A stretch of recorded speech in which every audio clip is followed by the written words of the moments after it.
আকাশবাণী কলকাতা স্থানীয় সংবাদ পড়ছি প্রিয়া বিশ্বকর্মা। প্রথমে বিশেষ বিশেষ খবর। 24শে জানুয়ারির মধ্যে লজিক্যাল ডিসক্রিপেন্সি এবং আনম্যাপড ক্যাটাগরিতে থাকা ভোটারদের নামের তালিকা প্রকাশ করতে হবে বলে নির্বাচন কমিশন মুখ্য নির্বাচনী আধিকারিককে নির্দেশ দিয়েছে। রাজ্যে এসআইআর প্রক্রিয়া ঘিরে যেকোনো অশান্তির ঘটনায় রাজ্য প্রশাসনকে কঠোর ব্যবস্থা নিতে বলেছেন মুখ্য নির্বাচন commissioner Gyanesh Kumar. School service কমিশনের একাদশ দ্বাদশ শ্রেণীর শিক্ষক নিয়োগের মেধা তালিকা প্রকাশিত হয়েছে। শিক্ষক নিয়োগ দুর্নীতি মামলায় অভিযুক্ত তৃণমূল কংগ্রেস বিধায়ক জীবন কৃষ্ণ সাহা এবং অন্যান্যদের মালিকানাধীন 57 কোটি লক্ষ টাকা বেশি সম্পত্তি বাজেয়াপ্ত করেছে ইডি।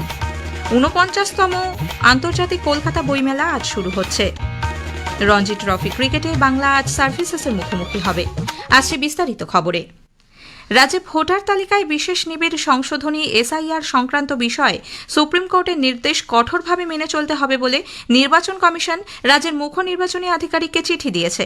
এতে বলা হয়েছে, শীর্ষ আদালতের নির্দেশ অনুযায়ী আগামী 24শে জানুয়ারির মধ্যে তথ্যগত অসঙ্গতি বা লজিক্যাল ডিসক্রিপেন্সি এবং আনম্যাপড ক্যাটাগরিতে থাকা ভোটারদের নামের তালিকা গ্রাম পঞ্চায়েত ভবন, ব্লক অফিস এবং ওয়ার্ড অফিসে টাঙাতে হবে।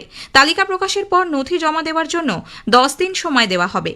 ভোটাররা অনুমোদিত প্রতিনিধি বা বুথ লেভেল এজেন্টদের মাধ্যমে তাদের নথি বা আপত্তি সংক্রান্ত তথ্য জমা দিতে পারবেন। তবে এক্ষেত্রে প্রতিনিধিদের কাছে অথরিটি লেটার থাকা বাধ্যতামূলক। ইআরও বা এইআরওরা নথি জমা নিয়ে রসিদ এবং শুনানি যে হয়েছে সেই সংক্রান্ত শংসাপত্রও দেবেন।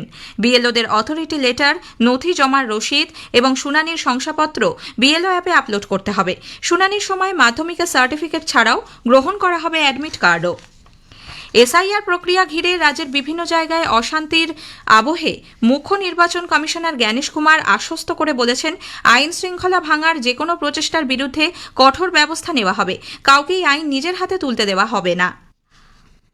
এ ব্যাপারে মুখ্য সচিব, পুলিশের মহানির্দেশক এবং কলকাতার পুলিশ কমিশনারকে পাঠানো চিঠিতে বলা হয়েছে, পঞ্চায়েত ভবন, ব্লক অফিস এবং ওয়ার্ড অফিসে নিরাপত্তা বজায় রাখতে পর্যাপ্ত কর্মী মোতায়েনের দায়িত্ব নিতে হবে রাজ্য সরকারকে।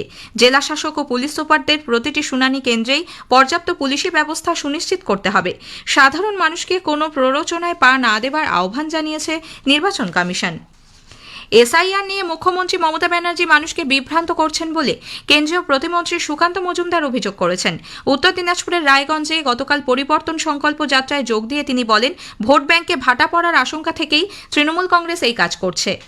নির্বাচন কমিশন এসআইআর বলেছে, মুখ্যমন্ত্রী এবং তার দলবল মানুষকে কিভাবে ভুল বোঝাচ্ছে দেখুন। মানুষকে বলছে বাঙালিদের উপর অত্যাচার হচ্ছে। শুধু তো বাংলায় এসআইআর হচ্ছে এরকম নয়, ভারতবর্ষের এতগুলো রাজ্যে এসআইআর হচ্ছে। আমাদের এখানে তো মাত্র 58 লক্ষ নাম কাটা গেছে।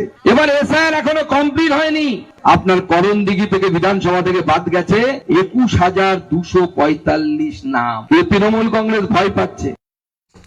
ন্যূনতম 15,000 টাকা ভাতা সহ 8 দফা দাবিতে রাজ্যের আশাকর্মীদের স্বাস্থ্য ভবন অভিযানে পুলিশি বল প্রয়োগের প্রতিবাদে আজ রাজ্য জুড়ে ধিক্কার দিবস পালন করবেন তারা। আশাকর্মী ইউনিয়নের তরফে জানানো হয়েছে, বিভিন্ন জেলায় ব্লকে ব্লকে ধর্ণা কর্মসূচি চলবে। গতকাল স্বাস্থ্য ভবনের বৈঠকের পর ভাতা বৃদ্ধির বিষয়ে সন্তোষজনক উত্তর না মেলায় কর্মবিরতি চালিয়ে যাবেন বলে আশাকর্মীরা জানিয়েছেন। গতকাল তাদের স্বাস্থ্য ভবন অভিযানকে কেন্দ্র করে রণক্ষেত্রের চেহারা নেয় সল্টলেক এবং ধর্মতলা চত্বর। জেলায় জেলায় পুলিশের বিরুদ্ধে আশাকর্মীদের মিছিল আটকানো ও ট্রেনে উঠতে বাধা দেওয়ার অভিযোগ ওঠে পুলিশের বিরুদ্ধে। এদিকে আশাকর্মীদের দাবি অত্যন্ত ন্যায়সঙ্গত বলে মন্তব্য করেছেন রাজ্য বিজেপির মুখপাত্র দেবজিৎ সরকার। আশাকর্মী নিয়োগের মাধ্যমে সামন্ততন্ত্রকে চালিয়ে যাওয়া হয়েছে। যখন সিপিএম ছিল তখনও যা হয়েছে, এখন তৃণমূলের সময় একই ধরনের ঘটনা হয়েছে। যে টাকা ওনারা পান 5,200, সেই ভাতাও নাকি 4 মাস ধরে বন্ধ। এই জিনিস বন্ধ হওয়া দরকার। তাদের আন্দোলন করার অধিকারকে অব্দি ছিনিয়ে নেওয়া হচ্ছে। কাউকে বাড়ি থেকে বেরোতে দেওয়া হচ্ছে না, কাউকে হোম অ্যারেস্ট করা হচ্ছে উইদাউট অর্ডার। এই পরিপূর্ণ অরাজক পরিস্থিতির বিরোধিতা আমরা করছি। স্কুল সার্ভিস কমিশনের একাদশ দ্বাদশ শ্রেণীর শিক্ষক নিয়োগের মেধা তালিকা প্রকাশিত হয়েছে। তালিকায় প্যানেল এবং ওয়েটিং লিস্ট মিলিয়ে মোট 18,227 জন প্রার্থীর নাম রয়েছে। 12,445টি শূন্য পদের জন্য শিক্ষক নিয়োগ হবে। গত বছর 14 সেপ্টেম্বর অনুষ্ঠিত এই পরীক্ষায় বসেছিলেন 2,29,606 জনের বেশি প্রার্থী। নথি যাচাইয়ের জন্য ডাক পেয়েছিলেন প্রায় 21,000 জন। তথ্যে গরমিল থাকায় এর মধ্যে থেকে বাদ যায় 1,000 দেড়েক নাম। বাকিরা সবাই ইন্টারভিউয়ে ডাক পান। তাদের মধ্যে থেকেই সফল ওয়েটিং লিস্ট লিস্ট এবং অনুত্তীর্ণ প্রার্থীদের তালিকা প্রকাশ করেছে এসএসসি। আগামী 27 জানুয়ারি থেকে কাউন্সেলিং শুরু হবে বলে জানা গিয়েছে। এদিকে বিধানসভা ভোটের আগেই শিক্ষাকর্মী নিয়োগের লিখিত পরীক্ষা আয়োজন করতে চলেছে স্কুল সার্ভিস কমিশন। জানা গেছে 1 এবং 15 মার্চ দুটি পরীক্ষা নেওয়ার প্রস্তাব দেওয়া হয়েছে সরকারের কাছে।